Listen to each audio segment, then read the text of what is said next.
for ourselves and for generations to come. I wish you my best wishes for very productive discussions. Thank you.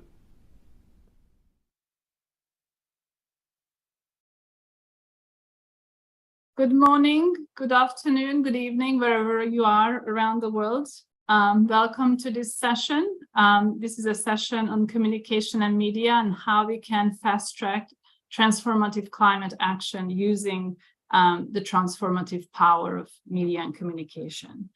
I have an amazing set of colleagues here with me. We have colleagues from BBC Media Action. We have a colleague from GGGI in Mongolia. We have a colleague from GCF, and I will introduce them as the session goes on.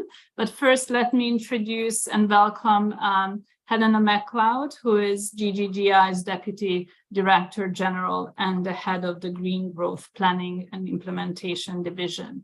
Helena heads our 46 plus operations. She is the person who is going around the world, really engaging with people, engaging with our teams, and is also equally passionate about communication and media and using it to transform lives. So without much ado, Helena, I would like to call to welcome everyone to this session.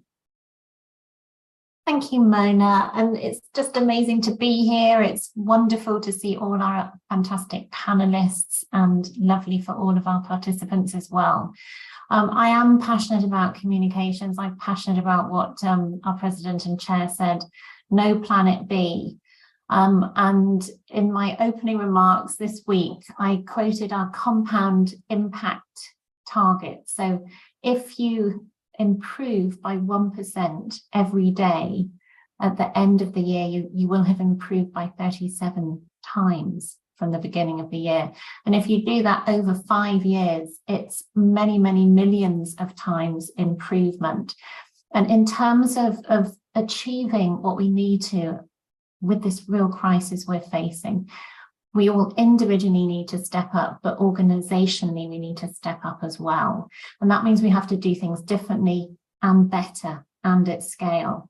And communications is a fascinating area, and I don't need to tell any of our panelists that communications has changed, and COVID in terms of communications has had actually a really positive impact, because from my perspective, we see 3 things have significantly changed. The reach. So COVID forced so many more people to get online, to get in terms of social media communications and just this type of Zoom. We all do that now, and it reaches to the far corners of the world. But secondly, the immediacy of information. We can access information immediately, not even pressing a button anymore.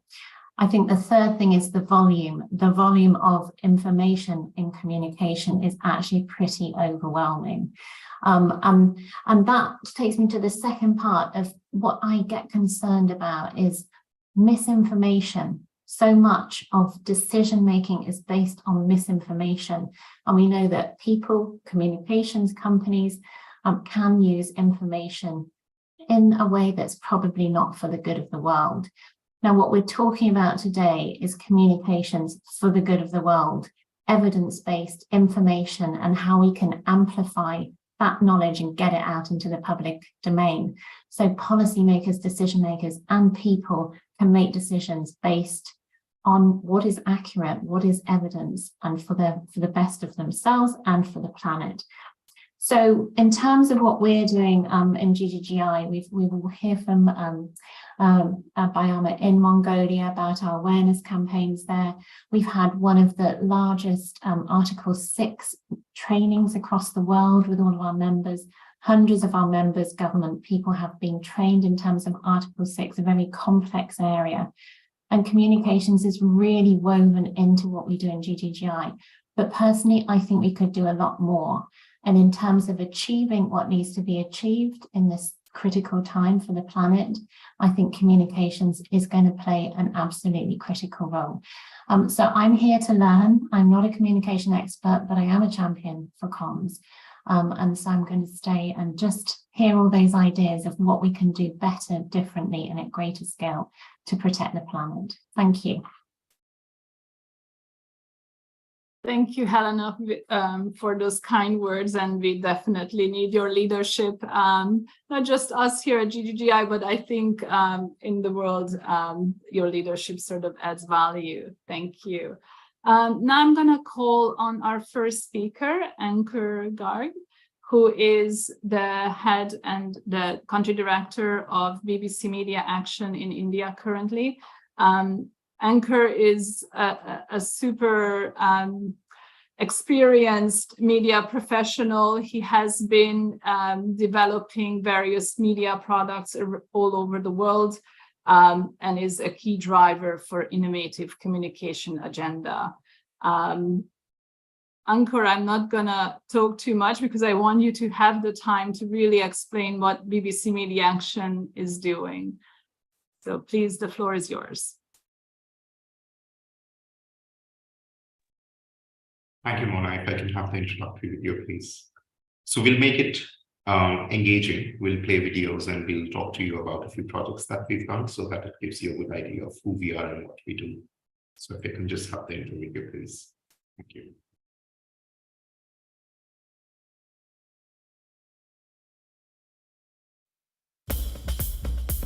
Life everywhere is under threat. Our climate is changing, and it's affecting every being on Earth. To respond and to adapt takes ideas, hope, and inspiration. Media and communication connects people, shares experiences, builds knowledge, boosts confidence, and inspires action. Media shines light on people's realities, ignites conversation, raises questions, and demands answers. From the remotest places to the heart of cities. Media sparking imagination, sparking determination, sparking climate action.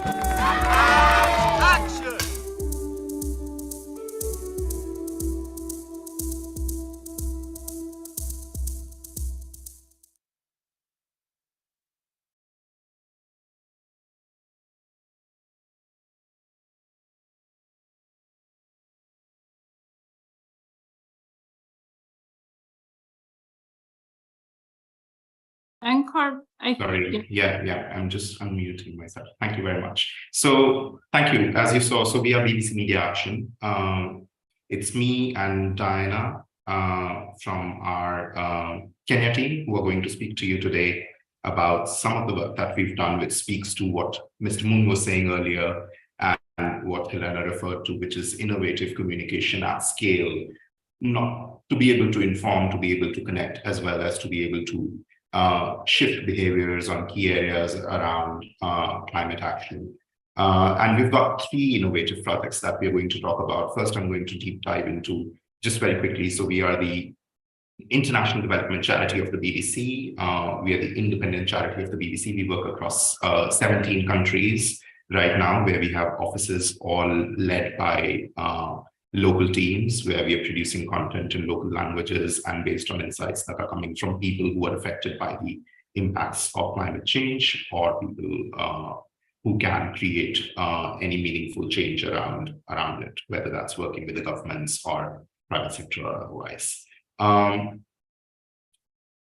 Evidence-based communication and using media and communication in its widest form, ranging from entertainment sources, long format, multimedia programs, digital programs, audio outputs, podcasts. We work across the entire gamut. We work with practitioners that may include climate experts, that may include media professionals, to be able to look at their capacities to be able to communicate effectively and understand and segment their audiences to be able to have targeted communication on the topic. And we use research both to inform our programming as well as to monitor and evaluate the impact from it, so that we can contribute to the wider field and strengthen the role that communication and behavioral insights can play in accelerating climate action.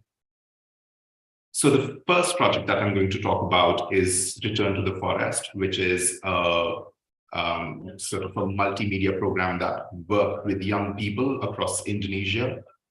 We did a range of outputs that includes, So we did a range of outputs that includes a television drama program called Cerita Kita, which translates to Our Story. We did a discussion program which went on Instagram called Mobrolin, which is Chatter. And we have a social media brand that is most active across Instagram and TikTok, targeting over and reaching out to over 20 million people regularly on climate action, as well as changes that they can make in their lives around it. When we talk about climate, the key issue for a lot of people in Indonesia, as well as for young people across the world, is that of distance, where both philosophically as well as physically, whether we're talking about forest protection, whether we're talking about the macro issue of the world going and cities sinking in 2050, it's too distant, and it's not immediate for people to be able to move and for people to have that reason to believe. And while there has been a consistent shift where a lot more people understand the human influence and the human reasons for climate change, people don't see a role for themselves in terms of what they can do with something that's controlled by governments and by intergovernmental agencies, etc. Which is why our key challenge has been to make climate change up close and personal to our target audience. And the way we've done it is actually not go in from the perspective of climate change and the environment is shifting and sort of the doomsday picture that we are all very scared of and that the audiences get really scared of. And rather than that, we've focused on identity and we've divided that into social identity. So how, as a young person in an ageist society where I want to make a change for myself and I want my voice heard, can I strengthen my social identity using climate as a reference theme, where if I were to be aware about it, if I were to have meaningful conversation, and if I were to take action on it, I would be seen more positively by my peers and my reference network, as well as moral identity. And we've used that as a frame to be able to have a realistic entry point into speaking to people who are not already the core. As I said, we've done a range of outputs, and we'll talk more about these outputs. We'll show you some of the work. But what we've seen, given we are speaking so heavily about the sort of the impact agenda and looking at the role that communication can play and the evidence from that, we've also invested very heavily into research and into understand the impact that we've done, either with our narrative-based program or with the discussion-based output, as well as the work that we've done with media practitioners across multiple geographies across Indonesia. So we did an experimental research in partnership with Columbia University, which is a randomized controlled trial to look at attributable impact from the program. We did a quantitative end-line survey, which married on with the experimental study gave us statistically significant results, as well as qualitative research to understand what's going on behind those research numbers. And what we've seen is that the program had a reach of over 25 million people across Indonesia. That is 17% of young audience across the country, which is fairly large given the segmented media market that Indonesia has. We went on air with SCTV, which is the second largest broadcaster in the country, as well as on their digital and social media platforms. In addition to the reach, the brand had awareness with over 35 million people, which means that there were a lot of people who were, even though they were not exposed to the output and they were not seeing the output, there was conversation about it and they were aware of the fact that something like this was happening. This was an award-winning show. It won an award in entertainment award in the film festival in Indonesia. And so therefore, not just from an impact point of view, it was entertaining for people, which is probably why they were seeing it as well, and they were engaging with it. So this is important really, because when we talk about media and communication, it's important for us to look at scale. And it's important for us to look at how can we amplify that change rather than doing one thing here, one thing there, and how can we have that sort of that communication go out in a way where it can be it can go at a mass level, as well as how can we build in levers there to be able to have specific targeted conversations with different individuals. And that's what I think Charita Kita has been able to do. So if we talk about the impact very quickly, over 65% of people who'd seen the program could name an action that they've taken. So it's not just saying that they've taken an action, they could name an action that they've taken very specifically. We had between the control and the treatment group, which is a placebo and the show, in our RCT, we saw that there was significantly higher measured knowledge. So it wasn't just people stating that they were more knowledgeable, it was measuring knowledge around key things such as certain food type consumptions linking to water shortages, as well as people feeling more motivated to participate in the public discussion around the topic. And as a result of all that, increased support for ambitious government policy on climate change. I'll share a short video. I request the team to share a short video on the work that we've done in Indonesia before I move to the other two examples.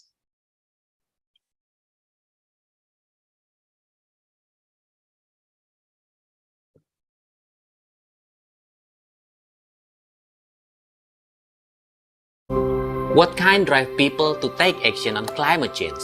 Come on a journey into Indonesia. Cerita Kita is now seen as the first Indonesian TV series to bring environmental and governance issue to the screen.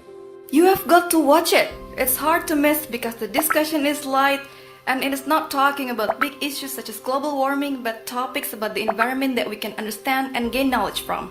Out of all those exposed to our programming, 65% could name action they had taken as a result of watching. It is evident that young people want to take action and make a difference before talking about it. We were also able to show with experimental research carried out with Columbia University. People exposed to our content had higher support for ambitious climate action from government.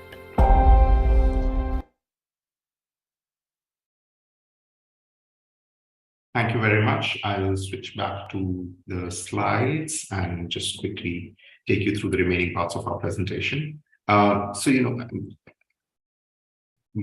we've seen in the video, it's important for us to look at where the gateway behaviors are. Those gateway behaviors may not be with global warming or climate change, and they may very much be with plastic pollution or food waste or transport choices that people are making. Lifestyle choices that people are making, and in and of themselves, they may not be the largest contributors to climate change, while some of them are, for example, food waste. They are significant in helping moving people's thinking and attitudes on a very, very macro, unrelatable, newsy topic.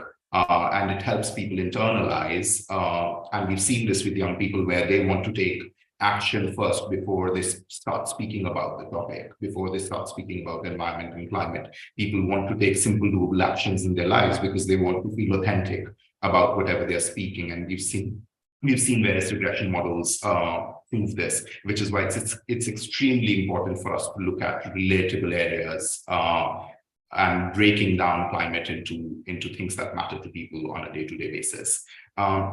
The other part of our work is focusing on working with practitioners, which is media and communication journalists, which is with social media influencers across a range of geographies. So we've got two examples of work here. The first is the work that we've done with young journalists and content creators in Bangladesh, where we've worked with them to identify where the gaps were in their ability to communicate about adaptation practices, and looking at localized solutions coming from communities that they were living in. And then rather than actually providing solutions, we looked at ways in which we can help them solutionize within their communities and create those solutions from scratch and provide them the ability to be able to communicate about that clearly, bring in the concept of collective action, et cetera, et cetera. So that's work that we've done recently in Bangladesh.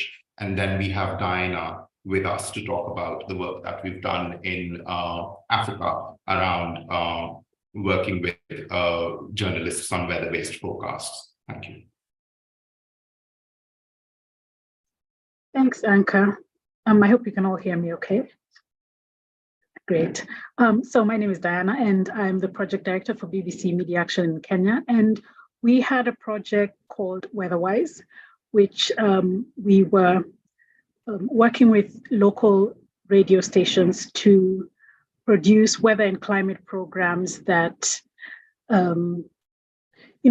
provide weather and climate information to farmers, fishermen, and pastoralists. We were focusing mostly on rural farmers, fishermen, and pastoralists across East Africa. So we were working in Kenya, Uganda, and Tanzania. So for us to, in the beginning of this project, we conducted some research to try to get a better understanding of people's attitudes and perceptions around weather and climate. What were their media consumption habits and preferences? What were their information needs, so that we can provide people with information that they feel is very relevant, contextually relevant especially, and information that they can use to make decisions. So from our formative research, we found out a few things that were going to be a bit challenging for us.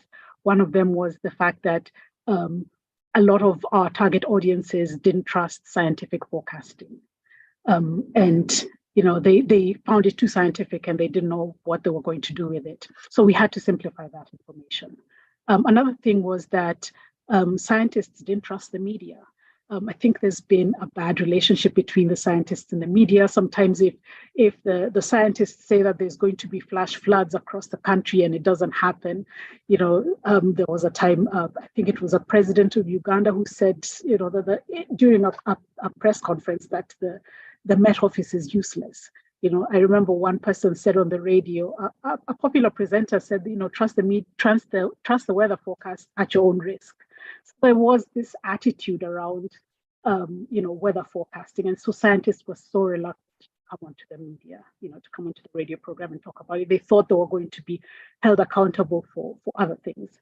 So we had to build trust between scientists and journalists, and then we had to also train the scientists on how to communicate, in a simple manner, to not use so much jargon, and to communicate in a way that people can understand, and also teach the journalist, what the information needs of their audiences are, their literacy levels, so that the journalist is also aware that my audience is not going to understand that. Can you break that down a little bit more? So there was that relationship building, and then capacity building for all. And before we produced these programs, and like I mentioned, we were producing the programs for farmers, fishermen, and pastoralists who are living in the rural areas. And so we're talking about extremes from extreme drought to flash floods. So for farmers, for example, a lot of the farmers, they just, learn as they go. So a lot of the farmers wanted to find out if the rains are going to be delayed, what does that mean for me? When should I start planting? When do I expect to harvest? They've been growing maize for the past 30 years, and now the rains are not enough. What else can they plant? So we were teaching them about diversifying their crops. And also when we're looking at pastoralists, they wanted to know where the water is because they're trekking with their animals. But then we were also trying to encourage pastoralists to adopt alternative livelihoods. So we encourage a lot of pastoralists to try and start kitchen gardens, which is just gardens outside their homes. We had to deal with some social norms, and such as, for pastoralists, they feel farming is a lesser profession. So we actually were more able to convince women pastoralists to start farming than we were the men, but then we also did manage to convince some men. And, for them to set up kitchen gardens, a lot of them were talking about how, now they're growing their own spinach. If they have any extra, they're selling it to their neighbors or exchanging it for water, other things. Some were also growing watermelons that they had never grown before.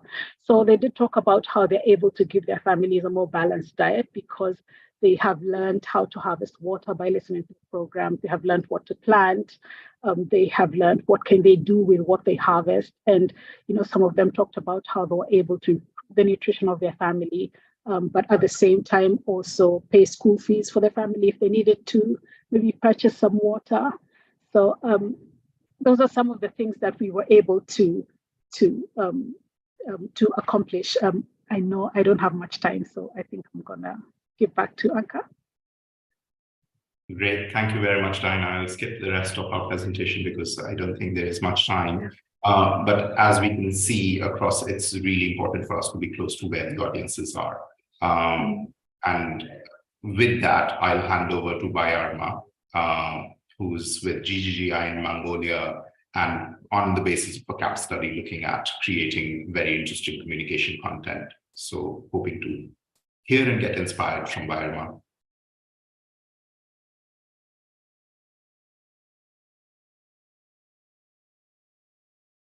Okay, thank you. Can you hear me now? Okay, I appreciate the opportunity given to me to discuss about one of our project highlights. And I am Bayarma, who work for the GGGI Mongolia and responsible with the administration and the communications at the country level. And GGGI Mongolia program has been implementing the GCF multi-year readiness project to strengthen the technical and institutional capacity to support the NDC implementation and mainstream the climate change issues into the subnational development planning in Mongolia. And one of the outputs of the project was to conduct nationally representative climate change public awareness survey to to investigate the public perception about the climate change and the media consumption. And here I would like to share some key points and key findings of the survey. Bayarma, could you please put the presentation in slide presentation mode? Yep, thank you. Okay. Okay. The general purpose of the survey was to assess the knowledge, attitude, practice, and the media consumption about the climate change among the population, including the most vulnerable groups in the society. And by understanding the people's perception about the climate change, we can also engage them more effectively in the climate change actions, also to share the information that they need more. And also we can develop the policies, programs, projects that are more responsive to their needs. And also it will be useful to raise awareness among the decision makers, how people are affected by the climate change.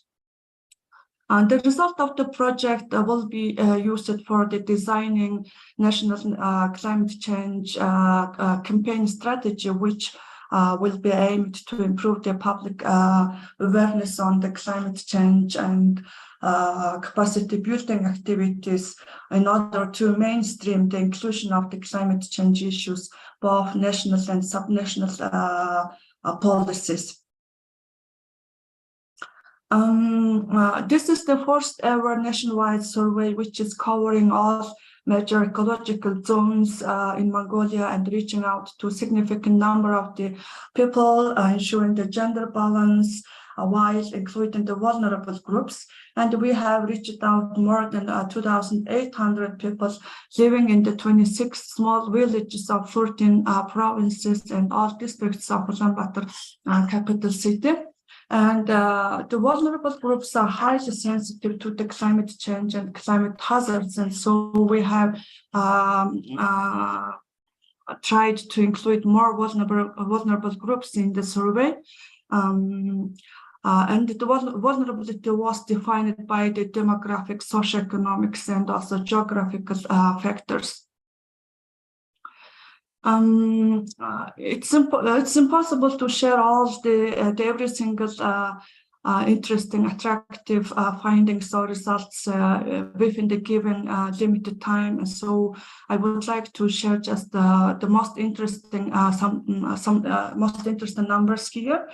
About 68% of the participants say that they have noticed changes in weather patterns and environment. And also it varies greatly by regions.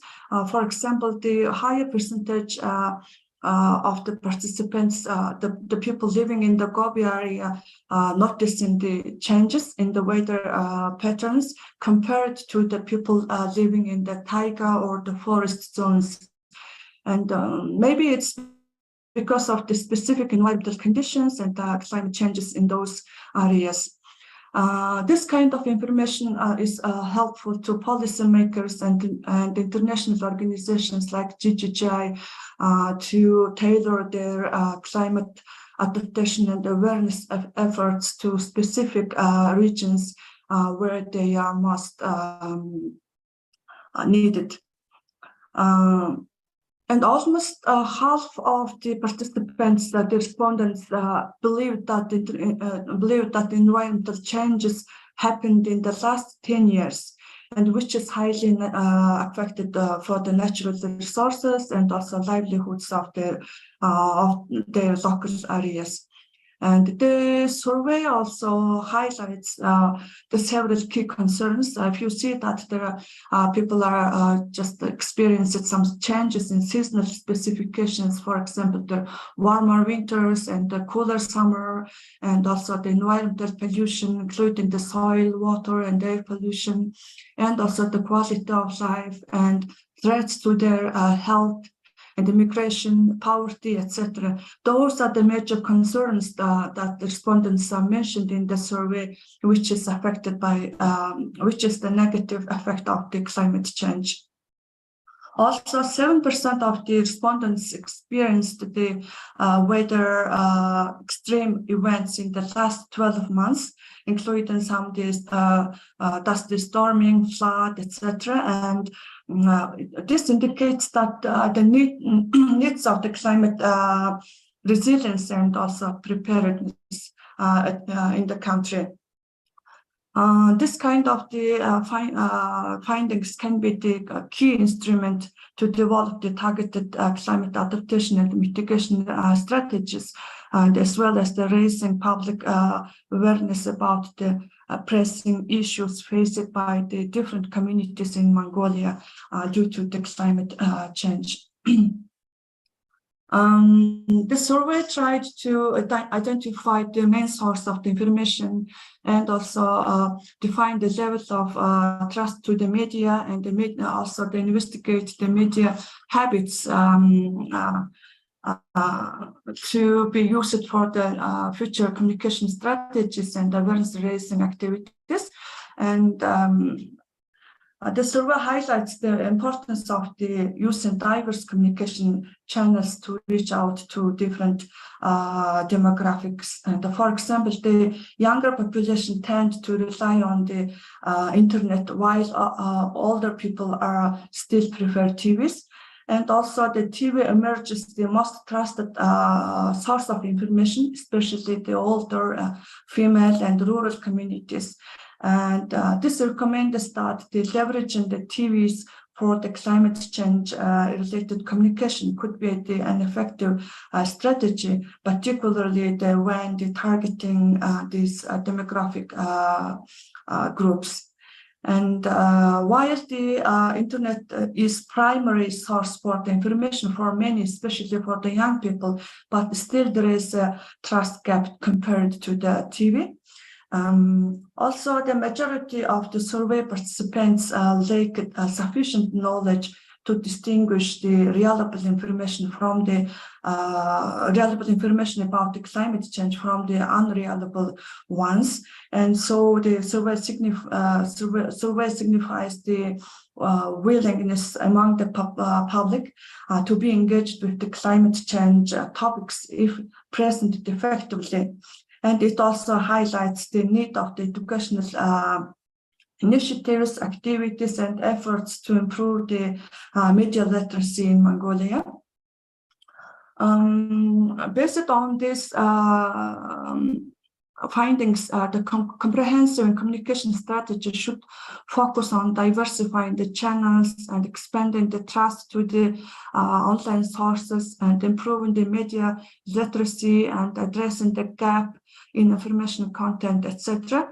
And it's very essential to include the various stakeholders like the media, educational institutions, and government bodies, and to create the well-rounded approach to climate change awareness action in Mongolia. This is my last but not least slide that you can see the key numbers, and I just wanted to highlight a couple of numbers for you guys. And almost 86% of the participants agree that our country needs to take urgent action to tackle with the climate change issues in the country. And more than half of the participants say that government is responsible to address the climate change issues. And yeah, this is the all from my end. Thank you for being with me and paying for your attention. Thank you, Bayarma, very much. And as you mentioned in the beginning, this is part of the GCF readiness program. So thank you. So without much ado, because I'm conscious of time, I think this is quite interesting. Steph, I would like to call on you. You also an amazingly experienced communication professional from Afghanistan to Iraq to Aceh, Banda Aceh, disasters, HIV, every issue that you worked on is just incredibly fascinating, and you are really a very experienced person in this field. And now you work for GCF as the head of communications, so we're really looking for the insightful interventions from you. Thank you. Mona, thank you. Thank you very much. I think experience is perhaps just another way of saying I'm getting old, but there you go. We all are. And before I offer a couple of reflections, I just wanted to acknowledge Mona and all your extremely hard work in pulling events together like this. This is not just an event. These are not just series of people meeting and greeting and talking. These are important occasions of influence. And reputation building and bringing about change. And these events take weeks and months of work. So thank you, Mona, for pulling not just us together, but this whole week together. Yeah, I work for the Green Climate Fund or GCF. So we're set up as a financing mechanism of COP, as many of you will know. I'm here in Tbilisi, Georgia. We're just having our 37th board meeting. And I'm very pleased to report I've just had my communications budget tripled. So I am on a high, and the champagne was flowing last night. We have a total capitalization at the moment in terms of committed to projects of 13.5 billion, and with co-financing that grows out to $51.8 billion. So we're a major player in helping bring around really pronounced impactful climate action. And I wanted to just share a couple of thoughts and reflections today from the perspective of not a communications agency, but an organization that is really sitting at the crux of helping developing countries build their development and prosperity pathways and protect them from climate threats. And think about, what does comms mean for people who are sitting in organizations having to make the case for spending, having to make the case for impact, having to make the case for investing in communications. I think we dwell in an incredibly congested and crowded environment. There are between 70 or 80 climate funds. So for the Green Climate Fund, for GCF, we are constantly thinking about how are we making a mark and having an impact, not just for the sake of brand, but to bring about real change. I think too, in this field of climate communications, we still haven't really worked out that compelling balance between hope and fear. And I really loved what Ankur was saying in his beginning about making climate change up close and personal. I think many people turn away from the climate change discussion because it's too big, and I don't want to deal with too big, or it's in fact too personal. I've done my bit. I've exchanged my plastic straw for a copper straw. So as climate change communicators, we've got to be very clever, and that's based on research and evidence about which way do we tweak when. And I think also we are not ambitious enough. If you look at the spread of misinformation and disinformation about climate action, there are bots all over the world very helpfully contributing to the spread of misinformation. Why aren't we as climate change actors and communicators equally funding bots on the good side? Plato once said, "Those who tell stories rule the world."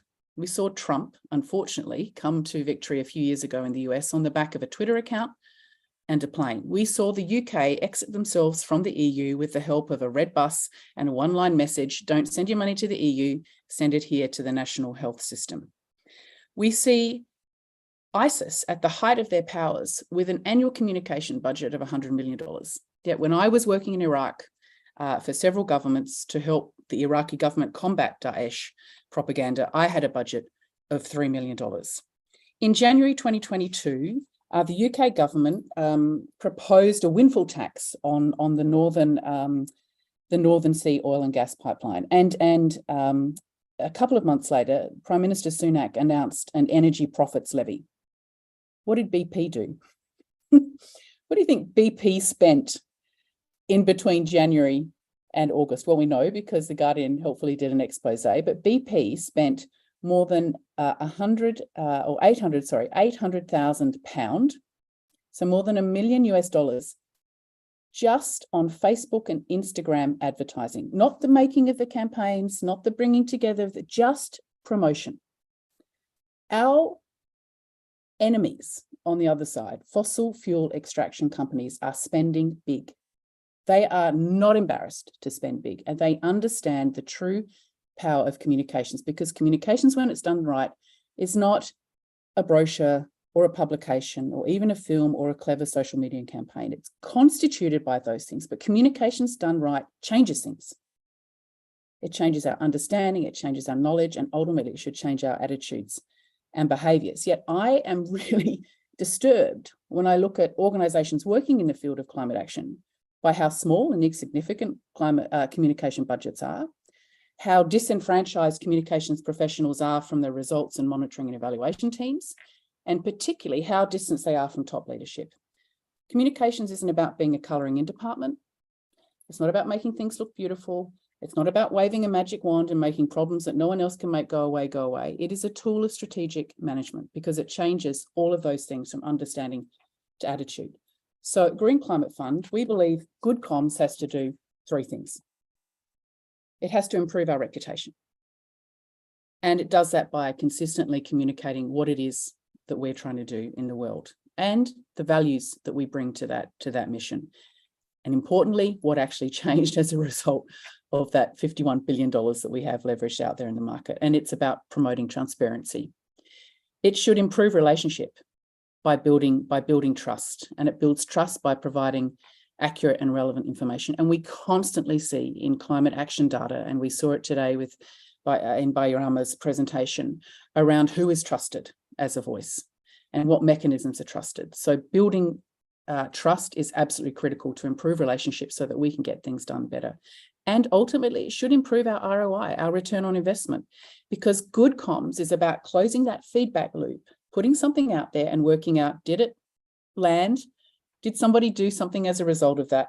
It helps us adapt and stay competitive and focused. It provides a way for climate action organisations to anticipate and to respond to change in external environments. And it constantly demonstrates the value of investment. So when I'm thinking of the years ahead for the Green Climate Fund, I'm thinking, how am I improving our reputation so that I'm building trust? How am I improving relationships so we get the work done we need to? And how are we demonstrating a return on investment so that people keep giving funds to the GCF so that we can keep giving them to developed countries? And we as communications professionals have to take a seat at the top table, not in a whinge and complaining mechanism, but as confident practitioners of expertise that changes organisations and people's lives. I'll stop there. Thank you so much. This is really, really inspiring, Steph. And I see all of our panelists nodding. I don't know if Ankur or Diana or Bayarama, do you want to respond quickly?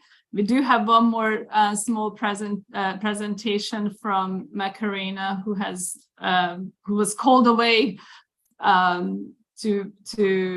she's a journalist, and she got a very big interview to do. And she would definitely talk to also this restoring hope, restoring trust narrative that you are talking to, Steph, as well. But Ankur and Diana and Bayarma, do you want to quickly respond? So I think this is what you said, Steph, is absolutely spot on. I mean, it is I think, one of the most truthful and insightful explanations of the problems that we're having on communications so far as climate action space is concerned. And I think the key thing is that for long, we've been very focused on policy and science, and fine, all those things are good. But what that has meant is that people have only been exposed to anything about climate change through something coming from the conference of parties or things like that, which is added to the problem. And then, I mean, the world falling apart in 2012, then 2020, then 2022, then 2024, then 2026 has just sort of taken that whole fear psychosis to the next level, which means that unless there is that balance between a communication of hope and communication of urgency, it's not likely to work. So spot on. I also completely agree that sometimes all of our project budgets combined, which includes production, dissemination, research, everything else is a fraction of what the competition is really putting on just on their advertising, which is why I think that you, as the largest multilateral fund, I mean, there could be many other funds on climate, but you are the largest multilateral fund, I think have a huge role to play in terms of sort of looking at how the funding in this space, as well as the sort of those principles are embedded, not just within you as an organization, but also beyond with other people, whether they are from private philanthropic space, whether they are from bilateral funding space, people who are thinking of funding work on this to take it in the same spirit as you are. And that would be my sort of next ask of you. I'm sorry, I'm very greedy, but that would be my next ask of you to sort of think of how and where you can unlock those things for partners that you work with. Thank you, Ankur. And again, we have a small number of organizations here, and I think the echoing would be very, very much felt across the world, from very local media organizations, small radio station, whatnot, to the largest, right? So, and again, we need to be together, work together on this very important issue. So I have a video message from Macarena. She is currently setting up a climate change communication hub for resources. If we could play her video, it's about 5 minutes, and then we'll come back and have another round of just what are we thinking now. And then we will close the session after that. So can I please ask the team to play the video?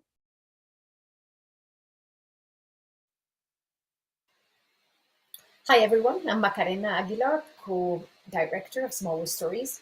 Thank you, Mona, for inviting me to make this recording to introduce our Climate Communications Resources Hub. We designed this resource a few months ago to help climate activists, communicators, and storytellers with their efforts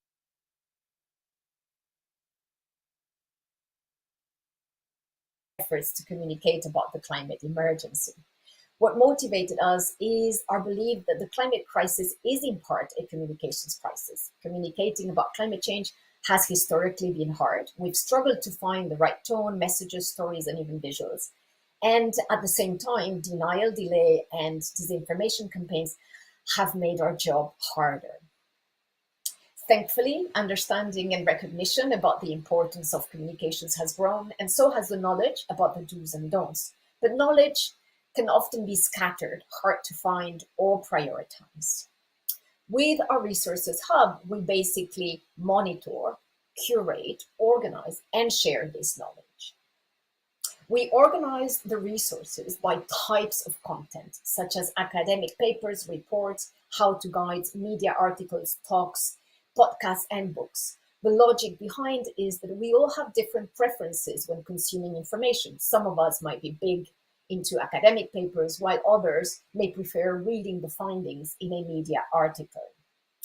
Through the hub, you'll find, for example, Kim Stanley's Robinson's Ministry of the Future novel, or the film Don't Look Up, but you'll also find a number of podcast conversations with the authors. Under audience insights, we include opinion surveys and audience segmentation initiatives. For example, Yale's research in the US, India, Ireland, and most recently in Indonesia, or more in common segmentations undertaken in the UK and other European countries.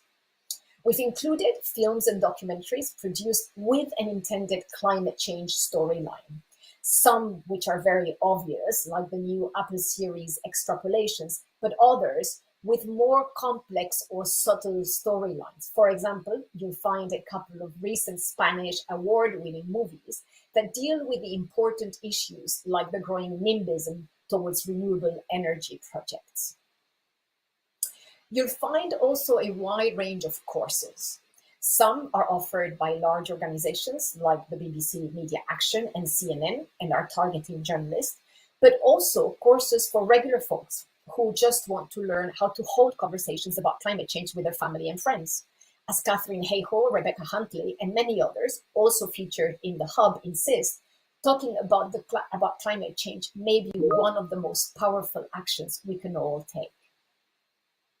You'll find initiatives that are tackling greenwashing and or rallying the PR and advertisement community to stay away from polluting clients, or initiatives encouraging aspiring authors to write more and better climate stories. For example, Grist's Imagine 2200 Award. To each resource, we assign themes linked to many issues involved in climate communications. So, for example, disinformation, a reality we all know communicators must keep front and center. So in the Hub, you'll find the classic Merchants of Doubt by Naomi Oreskes, Amy Westerveld's award-winning podcast Drilled, and reports by organizations like Climate Action Against Disinformation. Climate justice and how it links to communications is one of my favorite themes in the Hub. So for example, a very recent report on media coverage trends in the US by the Solutions Project found that the vast majority of media reporting related to decarbonization of transport discussed EVs, electric vehicles, while only 2% of the coverage was about public transport, which of course lives out of the conversation frontline communities and most disadvantaged folks. There are I'm gonna stop Macarena's video here because I don't want to run out of time before we have a chance to have another round. And I'm also getting message that we have a question for Anchor. I need to go and see. Anchor, the question is, information and training are vital for awareness. How could anybody working on climate change access the climate change training for free? And I think that's, even with content, there's issues of how do we access free content, but please answer the question. Sorry. Yeah, thank you, Mona. I don't think that was the question for me. I think the one for me was the other one, which I've just answered in chat. Okay. I can take a shot at answering the one that was for me and then stop. Yeah. But I think Steph would be best placed to answer the second question. Okay. So I think the question that was for me was, how do we make sure that we can go beyond entry points such as plastics or plastic pollution, and the point that Steph was making around sort of buying the steel straw and being okay with it, and that's my contribution to climate change. How can we move beyond that into systematic action around the stuff, and how did we ensure we did that with the program? So what we follow is a science, art, and craft-based communication practice. So we look at formative research to inform what are the sort of, how can we break down climate for our audience, and this sort of macro topic, what thematic areas are there, how do we create them into sort of some kind of a segmentation of what's closer to the audience, what's further away, and what's really difficult to do, and then sort of create that ladder.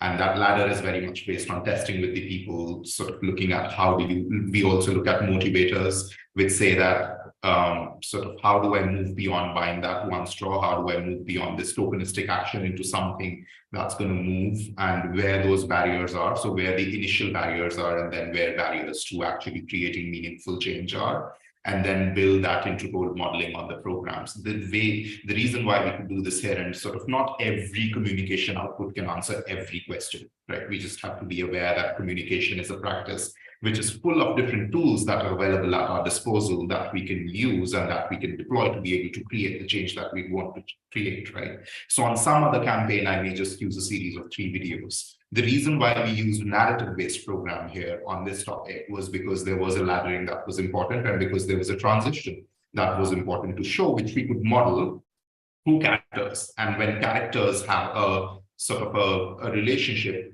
there is a lot of research which proves that the way narrative-based communication works is through creating relationships in our minds as viewers with characters, right? And when we create those relationships, we can take the character on a transition path that can be very reflective for the audience. So that's how we did that change. I can go into more detail. As I said, that we are publishing this work and the journey in a book that's being published by Springer Nature and being edited by Stanford University. So once it's in print right now, so once it's there, I can share a link with anybody who's interested. You can just ping me here or LinkedIn, and I will share that with you. On the trainings question, I think it's really important. I think it's important for us as communication practitioners to look at where the nuances are, because insofar as climate action communication is concerned, and it's not the same. I mean, just because we've communicated on health in the past doesn't necessarily mean that the same levers or the same pathway of change is going to work for climate action. And we know that so far as adaptation is concerned, there are a lot of localized solutions that we need to look at. If we are talking about mitigation, then we need to help people look at their views and sort of their own role within it, etc., which is why it needs to be available freely. How is Steph's domain and not mine. Thank you, Ankur. And Steph, I would like to give you maybe 1 or 2 minutes to also respond. Thank you. Yeah, Ankur, I can't agree more. I think that question around how do you make sure that people don't get stuck, I think sometimes as comms professionals, we try and boil the ocean, but great comms focus on a thing that we need to switch the dial on. And it is enough to allow people to think and open up their personal landscapes to think, I'm part of this. What can I do? What can I do now? The critical thing is then, once you've done that, what are those next steps of moving people up the ladder? So I'm looking forward to that publication, and I'll read that with interest. But as comms people, let's be very clear to people who are funding us, to our managers, to our bosses. This is the thing we're doing. We're going to tell you if we did it and what worked and what didn't. But this is the thing. We're not doing everything. This is the thing. How do we know it's the right thing? Because we've got those feedback loops closed from our clients and our stakeholders and our beneficiaries that are telling us that this is the thing we have to do. I wanted to say too, I recognise very much the role of big climate funds and multilateral funds with lots of money. I think it's absolutely our role to find innovative communications practice and fund it and support. And with that, I make a plea. I think we're a bit late for COP28, but for COP next year, I think we spent a lot of time cannibalizing each other around those big climate meetings. We're all going out to our different target audiences. We've got shades of different messages. And I think next year there's a real role to take on fossil fuel extractors really at their own game and band together and really take a global campaigning position to this, because that's when we bring true weight to the floor, not just through the resources, but through the numbers. And so I'm really open for any ideas, and really open to be thinking next year in the lead up to COP29, how do we do it smarter and harder? Thank you, Steph, for all that wisdom. And yes, we need to work together, and I think we'll take all of us to do that working together part. Helena, I see you came on board again. So I don't know if you would like to just say a few words. We have about 30 seconds left for this session. Sure. Thanks, Mona. I've been listening, just not with the camera on. It's great to hear all the suggestions. And Stephanie, I love that suggestion for COP29. Mona and I were just looking at that yesterday with some other global comms people, and yeah, let's see what we can do and really make a difference. So thanks for the session, and just let's put it into action. Thank you. Thank you, everyone. And there is a session now on decoding the measurement of all of this and our impact. So please join that session. It's happening now. The link is in the advertisements as well. Thank you, everyone, and hope to see you all. Thank you.